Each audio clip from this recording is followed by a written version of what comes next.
When I started my first business, I completely dreaded any kind of high-stakes call, even though it was what was actually going to push my business forward. But now I've trained myself to speak comfortably on a call, no matter who I'm speaking to, whether it's a high-profile prospect or a professional or an exec.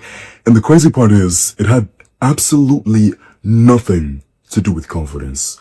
And if you think that you just need to be more confident to overcome this, then that's the exact belief that's holding you back. You see, the way that you fix this is actually just a quick two-step fix that I'm going to explain how to do in this video because it reverses the negative feedback loop that you probably do in your communication that makes you show up worse on these kinds of calls. So in this video, I'll show you how to create a positive feedback loop with your communication without needing to do more. So the way that I overcame this was actually by implementing a strategy and certain information and tactics that I learned from my background in singing. You see, it seems like it's unrelated, but if I'm being completely honest, singing on stage in front of hundreds of people is way scarier than any kind of business call that I've ever been on. You see, the way that you actually overcome this is by understanding the very nature of the nerves that you have in the first place. You see, when I was going through that business I was telling you about before, it was a digital marketing agency, and I was pretty new to business in the first place at the time. So I remember I had sent a cold email. It was to these record labels and stuff like that. I really wanted to work with them for some reason at the time. And one of them was this dream client that I sent an email to. I didn't think that they were going to respond, but they did. And I was completely shocked. I was like, what in the world? I felt excited, and I also felt terrified at the same time. So what actually happened? They asked to book a call with me. We booked the call. It was for the next day.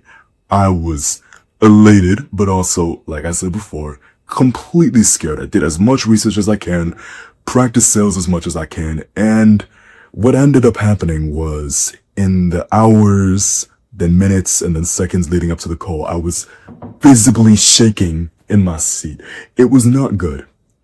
The call was at 2:00 p.m. It's 2:00 p.m. 2:01 hits.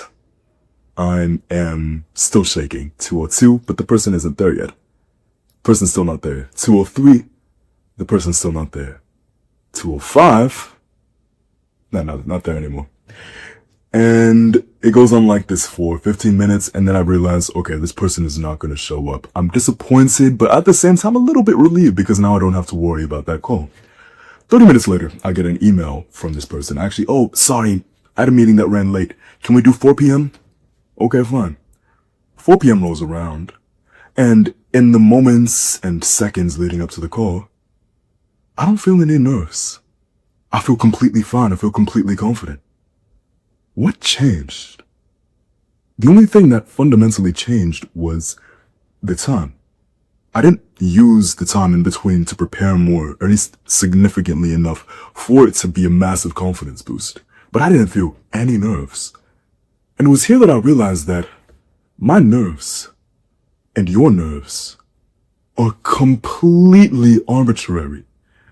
There's absolutely no genuine basis. And now, there is, to an extent, in certain situations, right? So if I was on a call coaching someone on the specific part of the communication, we can do the slow way of fixing this and go and look deeper into why exactly you feel nervous in this particular moment. What I'm going to do is teach you the fast way. This is also something I would only really go in depth on a call in, but I'm not going to gatekeep, so I don't care. Let me teach you. Because when you realize that your nerves are arbitrary, then it makes it so that it's a lot easier to fix it. Because there was no difference between the call from before and the call at 4 p.m. that I had. Absolutely nothing. So how do we leverage this? It shows that you don't actually have to do that much to fix your nerves.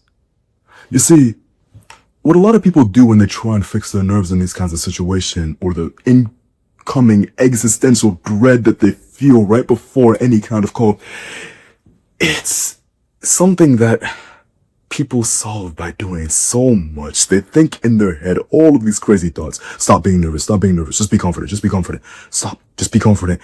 Okay, deep breaths, doing all these different things. And it doesn't help. Why? Because when you think all of these thoughts about not being nervous or about being confident, what does it actually make you focus on? It makes you focus on how unconfident that you actually are.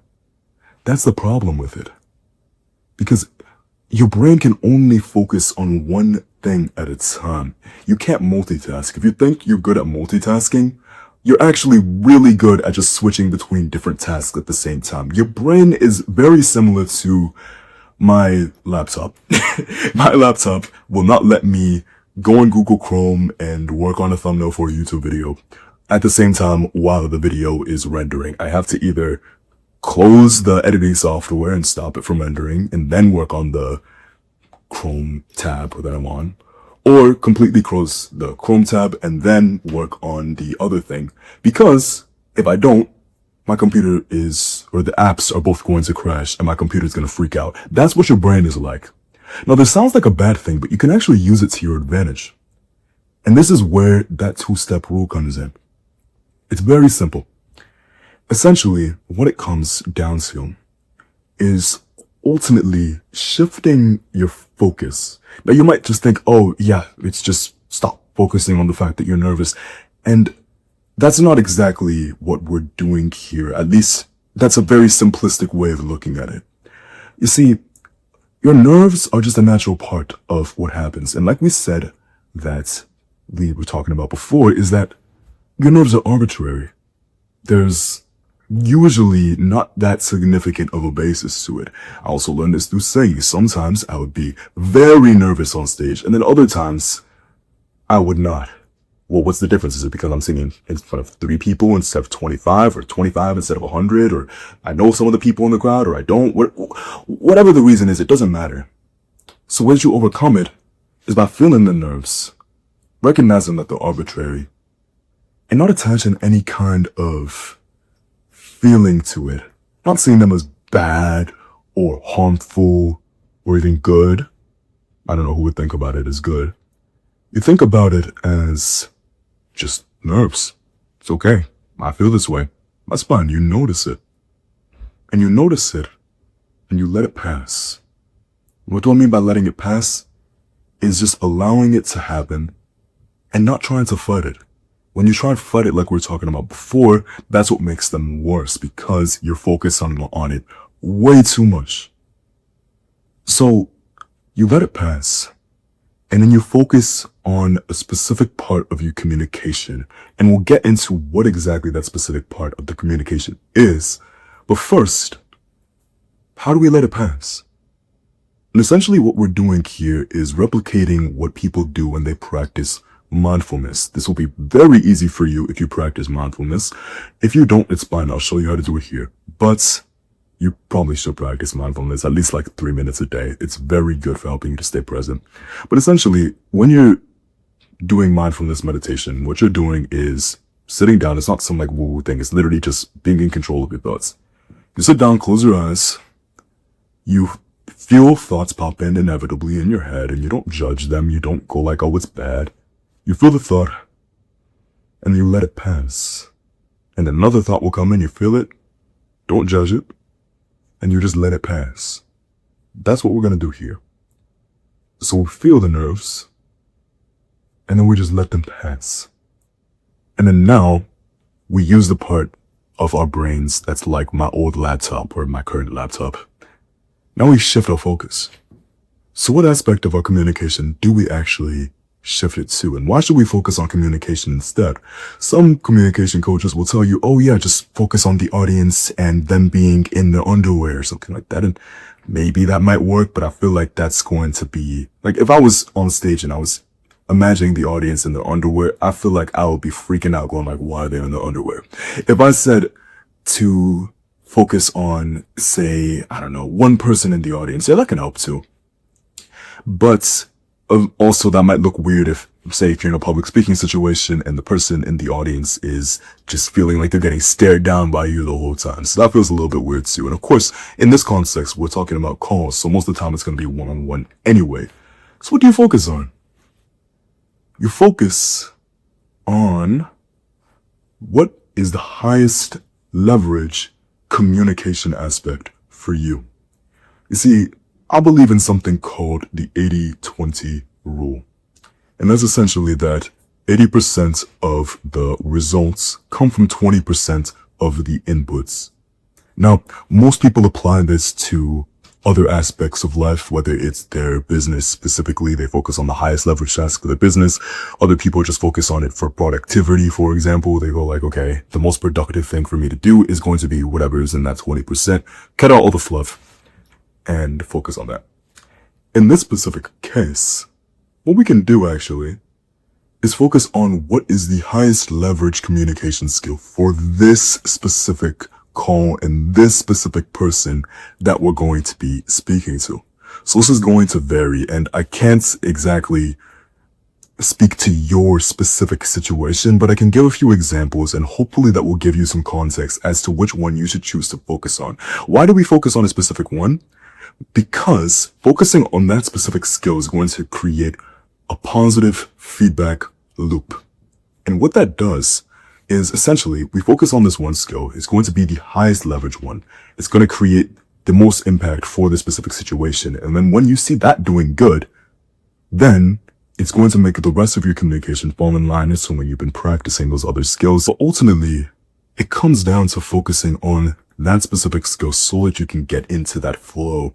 Because then when you get into that flow and you get into that positive feedback loop, you completely forget about the nerves at all. Maybe you might still feel a little bit, but they're not at the forefront of your mind. And in most cases, they'll probably be fully gone because you're seeing the positive feedback. You're seeing how the other person that you're speaking to is reacting well to it and how well it's going. And that makes you more confident. That's why it's not just about being more confident. Because if you think about being more confident, then what that's going to do is make you less confident. Because you're focused on how unconfident that you are. And that's what puts you in the negative feedback loop. So let's look into what exact communication skills you could focus on. So I'm going to look at a couple scenarios here. So the first scenario is, say that you're on a sales call, for example. So if you're on that, one thing that would be very good for you to focus on for that skill, and it doesn't have to be anything super crazy. For this, I would focus on listening attentively, attentive, active listening. So instead of just listening without really thinking too much, I would listen and be fully present and listen for what's left unsaid. Listen for how they say the words that they're saying. Listen to their pitch, tone. Listen to their specific patterns, specific words that they might use.